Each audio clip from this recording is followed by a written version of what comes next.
This is a lesson on bird excretory systems and their respiratory system, okay? So for excretion, I want you to automatically think of kidney. So if you didn't know, we have kidneys too, right? We actually have two, and we can survive without one of them. And kidneys are responsible for filtering blood, okay? And that filtrate that actually comes out of the blood is equal to the waste products from the blood. And the blood gets those waste products from the cells. And in birds, these waste products are nitrogen based. So there's a lot of nitrogenous waste in the form of nitric acid. You may have heard of like bird waste, like bird poop, as being acidic. Well, it's acidic because it's made of not nitric acid, uric acid, I'm sorry. It's too early. It's uric acid, and urea is a form of nitrogen, okay? And so this nitrogenous waste is in the form of uric acid, and uric acid is a little bit less toxic for the bird. It is very concentrated because it is not watered down. And the reason why it's not watered down is because there's no bladder in birds. Okay, so a key thing here is that there's no urinary bladder in birds. And if you think about it, you know, why would that be? Well, a urinary bladder could hold a lot of weight, right? Take up a lot of space, and so that's not very efficient for flight. So, because they don't have a urinary bladder, their urine passes out their cloaca, okay? So no urinary bladder, and it makes the bird lighter. And again, this is for flight. Okay, so let's go over this again. They do have kidneys. Their kidneys filter their blood. The filtrate of their blood is nitrogen based, okay, and it's in the form of uric acid, not nitric acid, and their waste products are highly concentrated. Okay, so this uric acid is highly concentrated. So there's very little water. Okay, and part of the reason is because they don't have a bladder to hold all that. So there's no urinary bladder, and that improves their flight, right? Because it makes them lighter. So where does their waste go out? It goes out through their cloaca. Okay? Now for respiration, if you think about birds, they definitely need a lot of oxygen. So they need a ton of oxygen,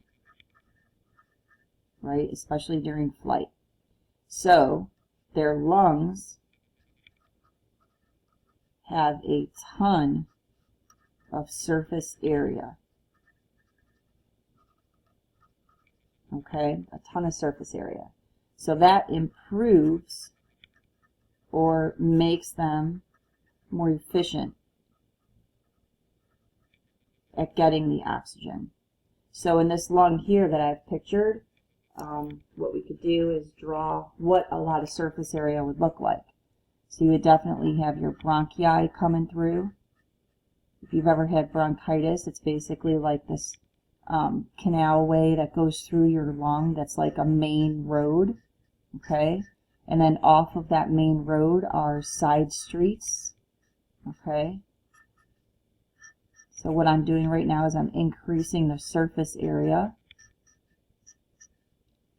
And it's not necessarily, you know, just like the way I'm drawing it. It's not to scale at all either.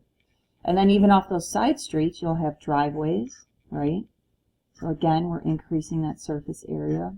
Whenever I look at roads, I don't think of roads as roads. I think of like the circulatory system. Isn't that crazy?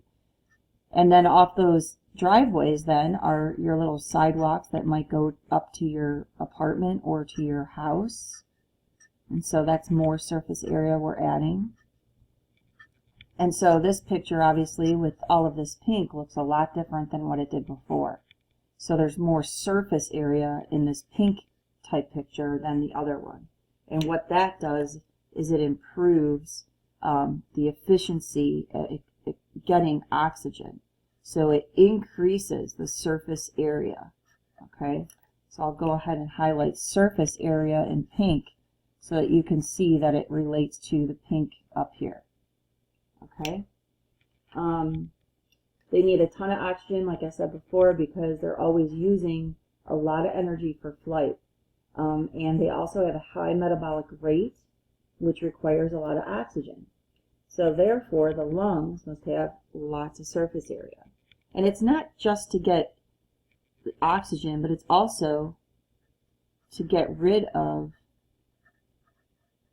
CO2, right? Because they are an animal, so they exhale CO2. So what is the actual route of like airflow?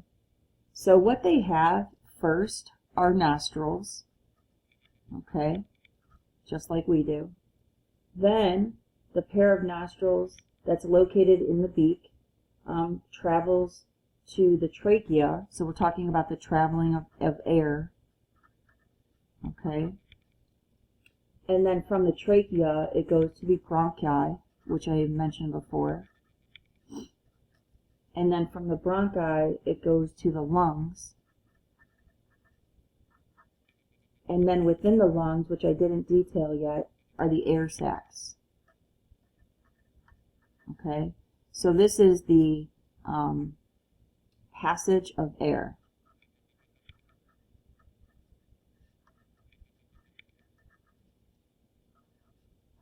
Okay, so